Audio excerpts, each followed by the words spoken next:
Welcome to another Dragonheir Silent Gods video. Hope you guys are having an amazing day. We got some news about the upcoming guaranteed legendary event for Season 3, guys. We're actually going to be able to have a very early sneak peek at all of the new bosses, their skills, what exactly they can do, and how exactly we can tackle these monsters. So if you guys are going right here, to example, at the events, right, you're going to be able to click on upcoming events. And you're going to have the Awakening, the Spring of Iskalland, which will start on the 12th of April, which is actually almost here, man. I was expecting it to be a bit later, but there we go. 10 more days till the event starts on my server, at least. Pretty interesting, actually. I would assume it's the same date for my server. I'm actually on the test server, but it's pretty much around that date, you know. And looking forward to it. This is a very solid legendary hero. This time around, guys, the bosses will not be just heroes that are already in game. Will be something different, something new, and it's actually very exciting to see it, you know. And yeah, I've already talked about the hero, guys, but if you are very interested to know what the hero does, if you did not have a chance to check it out before, she's an ice hero, the new character, and basically, it will give you shield. Let me just see where she is. There we go. She will shield you. She will put decrease attack with the passive, which is very, very nice. Grant shield to all allies for 10 seconds at the start of the battle. Again, very, very helpful. But then she has the passive that, again, will have a chance to freeze the enemies, will grant a shield, and control immunity to all your allies. And with the battle skill, removes the shield from the enemies, and if she's not attacking a boss, she will steal the shield instead. So a pretty awesome support champion for the frost element. And yeah, she is worth it in my opinion. So maybe you might want to start saving your dice for this if you're done with the season 3 banner. So basically, they've posted all this information in their Discord. Actually, Toby did, which is a mod for Dragonheir. So it's kind of like walking you through what you need in order to complete this event. What else we can expect from it, you know? So you have the Snowstorm dungeons, which would be one of the phases. You just farm dungeons and you collect the rewards. And by the looks of it, we are getting mythical gear as rewards from here. Looking forward to it. Hopefully, they haven't changed that. So this is actually looking pretty good. You can collect up to 90 ores just from the dungeon. So basically, that will leave you with 110 left in order to collect the legendary character. Then you have, of course, the summons. You can collect 60 orbs from the summons with 60 summons. It's not a necessity to do that.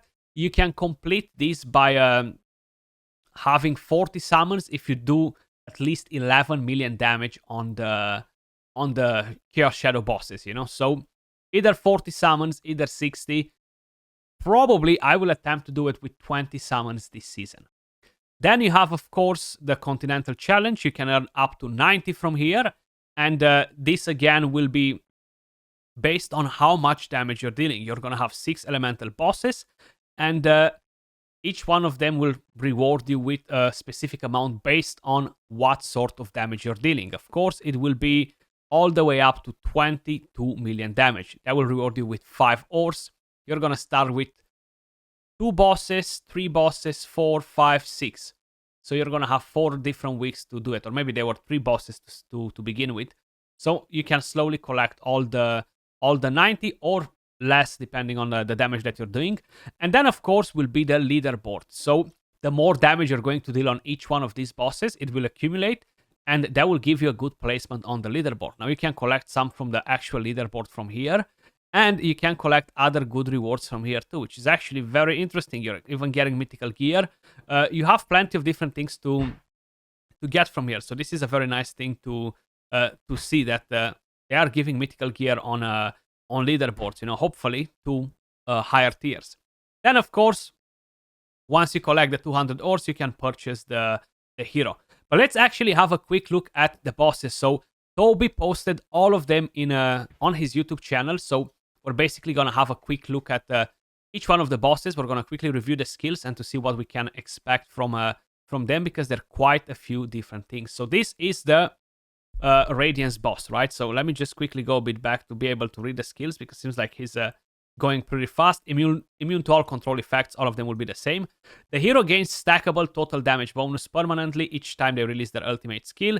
That's how they stack their damage. It's very standard. Then the very first skill in here generates an orb after a brief channeling, dealing radiant damage to the target. For each stack of Radiance Crystal the monster has generates an extra orb. Radiance Crystal skill gains extra effects.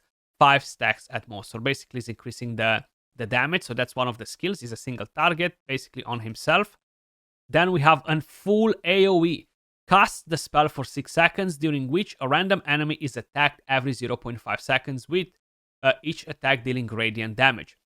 This looks very similar with Alton, for example. A very similar skill that you can now really dodge with your champions. You can now really trick the boss into, okay, you just hit these champions that I'm placing at the front. It's not going to be like that, but that's fine. So this is the boss right here. It seems like the quality might not be the best, even though it shows it's full HD. It feels a bit strange. So the boss is new. We haven't actually encountered this boss in any content before. It's not a champion in the game, a hero in the game, which is definitely pretty good. But is a mermaid, right? So it definitely has some similarities with some heroes in the game. But that is the Radiant boss. Now, if I'm gonna go back to Discord, I can actually bring the image in here. Maybe we've seen this hero before somewhere, either in a trailer or something. It looks a bit familiar. Maybe I'm wrong. Maybe we haven't. Then moving over to the next one, guys. We have the Necrosis boss by the looks of it. Yeah, looks a bit like the epic hero, but it's not him. So again, stackable damage, very standard. Okay, the very first thing, the monster gains a random buff for 10 seconds and deals necrotic damage to the target. The random buff is selected from the following: attack up, defense up, damage up, or damage reduction. Pretty interesting. It's gonna be a bit random. You don't know exactly what to expect from this one. Then, deals necrotic damage to all enemies. When the monster has one or more buffs, the damage dealt by this skill ignores the target's shield, immortality, and invincibility. Wow. So what's the key here? Block buffs. They are not allowed to buff or remove buffs constantly before he actually gets to deal damage, to make sure you're gonna be spot on and you don't have to worry about all this, Then that's it. Okay, so that's the looks like is it Zadok? I think that's the hero's name, right? The epic Zadok. They look a bit similar, at least the head, the helmets.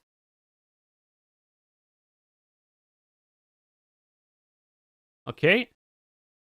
Yeah, that's the Necrosis boss for season 3, guys. Closer to the date, I will be doing some different videos with guides on them to help you prepare. Yeah, this looks like Zadok, actually. Very similar with Zadok. Moving over to the next one, we have 4 more. And again, we have another mermaid by the looks of it, maybe. So this is the poison boss. Let's see. Okay, go back. Don't be so quick, bro. Chill.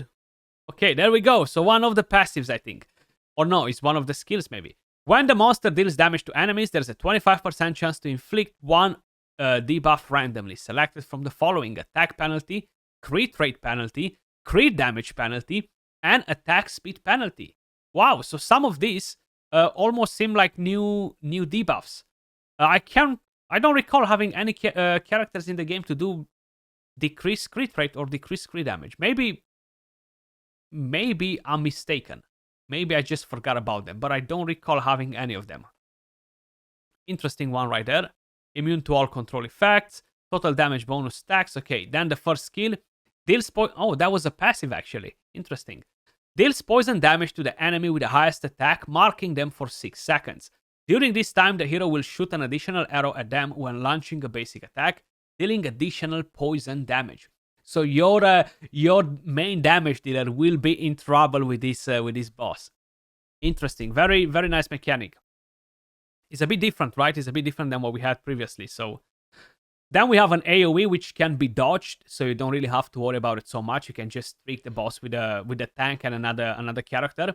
Summons a magic nexus that lasts 8 seconds in the target area, dealing poison damage to enemies within range every 1 second.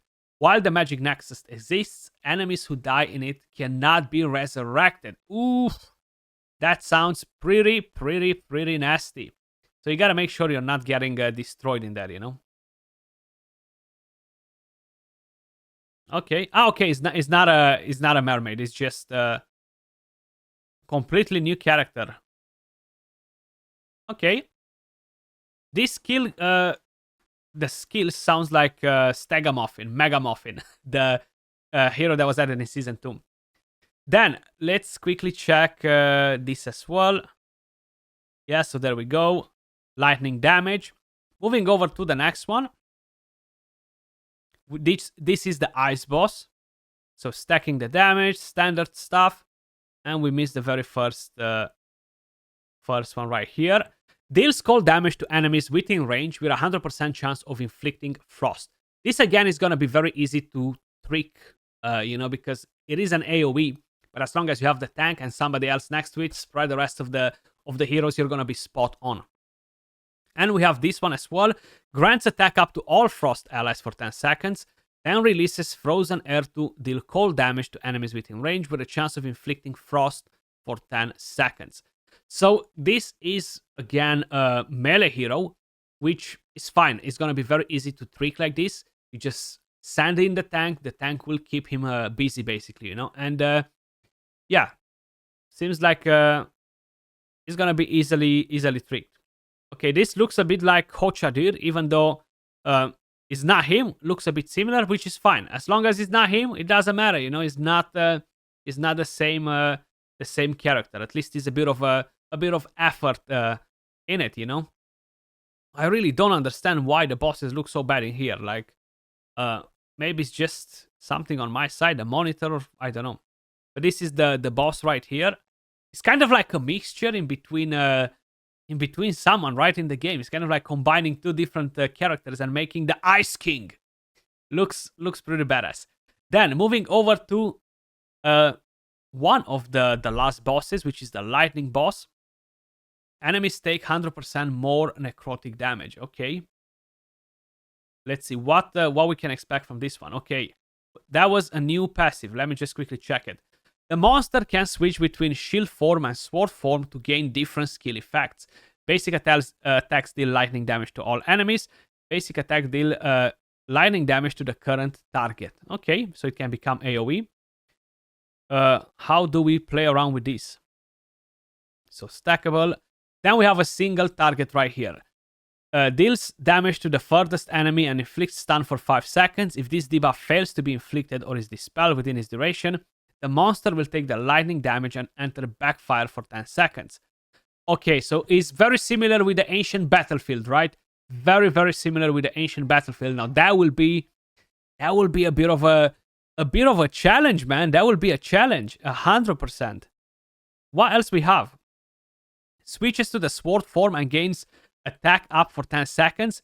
Meanwhile, all debuffs on the hero are dispelled. Deals lightning damage to all enemies and dispels all buffs from them, gaining 1 stack of the total damage bonus permanently upon every dispelled buff. Switches to shield form and gains defense up to for 10 seconds. Okay, not too shabby. So basically, it's a very similar thing with the ancient Battlefield, and that's the boss right here. I think we just checked it before. And the final one, guys. Ooh, this looks nice, like a dragon. The Radiant damage, fire boss. Wait, this one has 3 passive. What is the first one?